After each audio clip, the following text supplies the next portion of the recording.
بسم الله الرحمن الرحيم حامدا ومصليا ومسلما اما بعد.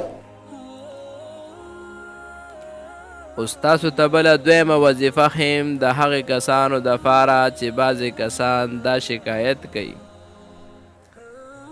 چې هغه کله سبق یاد کی نو د هغه نه هغه سبق هیریږي، نو هغه سبق یاد پرېښودو دپاره هر ورځ چې هر ټیم د ته ټیم ملاویږي نو پر ورځ کې د یو ځل خامخا داسې کوي چې لس واره دي المعیدو لفظ وای المعیدو لولي، نو انشاءالله چې د دې انسان به دغه کم سبق یاد کړي نو انشاءالله دا به د ده نه هیریږي. نو چې کم کسانو دغه شکایت راځي